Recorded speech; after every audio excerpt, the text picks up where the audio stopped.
आपका पुनः स्वागत है। पूर्व के वीडियो के अंदर हमने भोजन पोषण और स्वास्थ्य के ऊपर चर्चा शुरू की थी। उसको पुनः हम आगे बढ़ाते हुए आज जो पोषण जो है, ये जो न्यूट्रिशन जो लेवल है, वो उसके अंदर वैश्विक स्तर पे क्या एक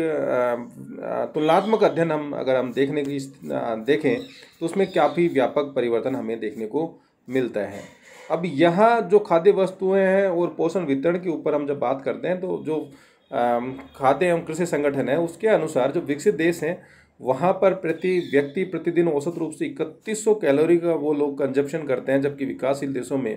ये जो स्थिति है काफ़ी कम है इन विकसित देशों की तुलना में। और यहाँ केवल 2200 कैलोरी जो है उसी का ही जो कंजप्शन है यहाँ पर होता है। अब इस कंजप्शन के अंदर भी विकासशील देशों की अगर हम बात करते हैं तो इसके अंदर भी काफ़ी वेरिएशन विभिन्न देशों के अंदर हमें देखने को मिलता है। अगर हम प्रोटीन औसत कंजप्शन की बात करें, उपलब्धता की बात करें, तो जो विकसित देश होते हैं वो 100 ग्राम प्रोटीन उपलब्ध होता है, जबकि विकासशील देशों में मात्र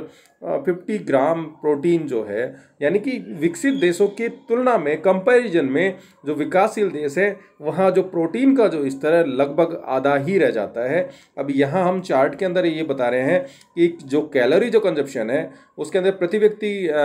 प्रतिदिन कैलोरी की बात करें तो देखिए आप अमेरिका ओशिनियन जो कंट्रीज है जिसमें हमने ऑस्ट्रेलिया न्यूजीलैंड इनकी बात की थी, वहाँ सर्वाधिक है 3220 कैलोरी। पश्चिम यूरोप के अंदर 3050, उत्तरी अमेरिका में 3125, जबकि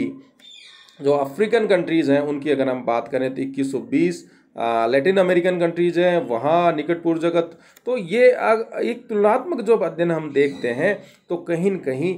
जो विकसित देश हैं वहाँ पर कैलोरी का जो कंजप्शन है या कैलोरी की जो उपलब्धता है वो वहाँ उनको पर्याप्त मात्रा में मिलती है, जबकि एशिया या दक्षिण पूर्वी एशिया की बात करें या हम बात करें अफ्रीका की तो वहाँ ये स्थितियाँ बहुत अच्छी नहीं है। इसी तरह की जो कैलोरी उसको हम अगर कंजप्शन की बात कर रहे हैं, अब यहाँ हम इन पोषण ये न्यूट्रिशन वैल्यू जो कम मिल रही है विशेषकर विकासशील देशों में या अविकसित देशों के अंदर, तो उस न्यूट्रिशन वैल्यू के कम होने से या उन जो रहने वाले जो बच्चे हैं जो बड़े हैं उनके अंदर जो पोषण युक्त भोजन की उपलब्धता नहीं होने से विभिन्न तरह की जो बीमारियां हैं या देखने को मिलती हैं, जिसमें हम बात करें तो मरासमस एक बीमारी है जिसका कारण विशेषकर जो विकासशील देश हैं उसके अंदर ये देखने को मिलती है, क्योंकि बच्चों में एक तो प्रोटीन की कमी हो जाती है, बड़ों में भोजन को अपर्याप्त भोजन की स्थितियां अगर होती हैं तो वहाँ भी ये बीमारी मरासमस की जो स्थिति है वो देखने को मिलती है। यहाँ हमने डायग्राम में आपको दिखाने की कोशिश की है, ये जो बच्चा है इसके जो अगर शारीरिक लक्षणों की हम बात करें बिल्कुल पतला है,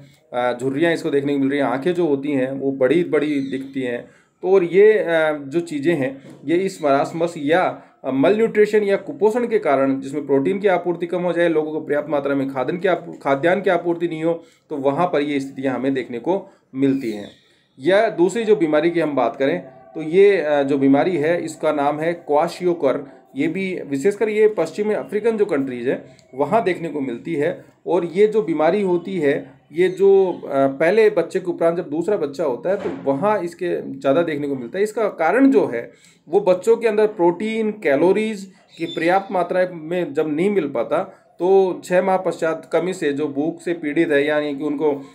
खाना ही प्रॉपर नहीं मिल पाता, तो जब वो बच्चा 6 महीने तक तो दूध के ऊपर, माँ के दूध के ऊपर रहता है, लेकिन उसके बाद जो उसको फूड सप्लीमेंट्स चाहिए, उसके बाद जो उसको प्रोटीन और कैलोरी की आपूर्ति चाहिए वो नहीं मिल पाती, तो उस पोषण की कमी के कारण इस तरह का जो रोग है इसके अंदर जो पेट है वो आगे आ जाता है और बच्चा सूख जाता है। तो इस तरह के इसके जो लक्षण है, हेयर का जो कलर है वो चेंज होता है, फैटी लीवर हो जाता है, स्किन जो होती है वो झुर्रियाँ हो जाती है, इन्फेक्शन जो चीज़ें हैं वो देखने को मिलती है, जो मेंटल जो लेवल है वो उसमें परिवर्तन हो जाता है, मानसिक रूप से वो लोग कमज़ोर हो जाते हैं। इसी तरह से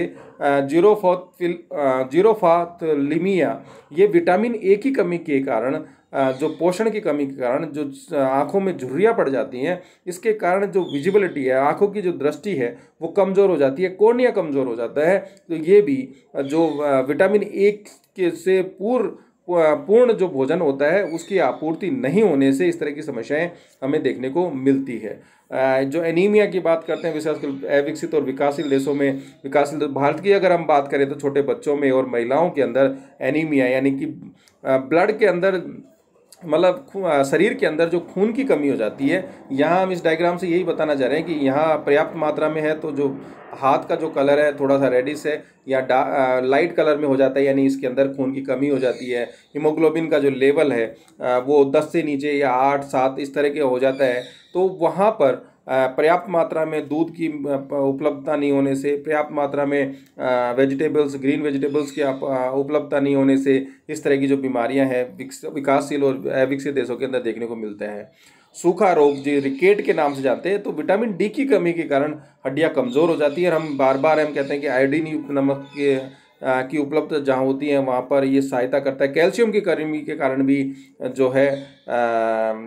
ये जो रोग है ये हमें देखने को मिलता है। गोयरे, ये आयोडीन की कमी से कारण जो ये जो रोग है, गलगंड जो रोग है, यहाँ जब हम रिकेट्स की बात करते हैं तो इस तरह से पैर की जो हड्डियाँ हैं वो मुड़ जाती है कैल्शियम की कमी के कारण। और जो गोयरे है वो आयोडीन की कमी हो जाती है। तो गलगंड जो रोग है, जिसको हम दूसरा नाम कहें, तो वो हमें देखने को मिलता है। तो हम इस वीडियो के अंदर हमने आपसे यही बातें शेयर की हैं कि जो वैश्विक स्तर पर विशेषकर विकसित, विकासशील या अविकसित देशों के अंदर अगर हम तुलनात्मक अध्ययन करें तो उनकी जो खाद्यान्न आदतें हैं, उनके पास खाद्यान्न की जो उपलब्धता है या पोषण युक्त भोजन की जो उपलब्धता है, उसके अंदर इतना व्यापक अंतर देखने को मिलता है कि इन विभिन्न देशों के अंदर, विशेषकर अविकसित और विकासशील देशों के अंदर, इस तरह के न्यूट्रिशन वैल्यू कम होने से विभिन्न तरह की जो बीमारियां हैं वो उनके अंदर देखने को मिलती है। तो ये इस तरह की बीमारियों के बारे में विभिन्न प्रतियोगी परीक्षाओं में भी आप लोगों से सवाल पूछे जाते हैं। धन्यवाद।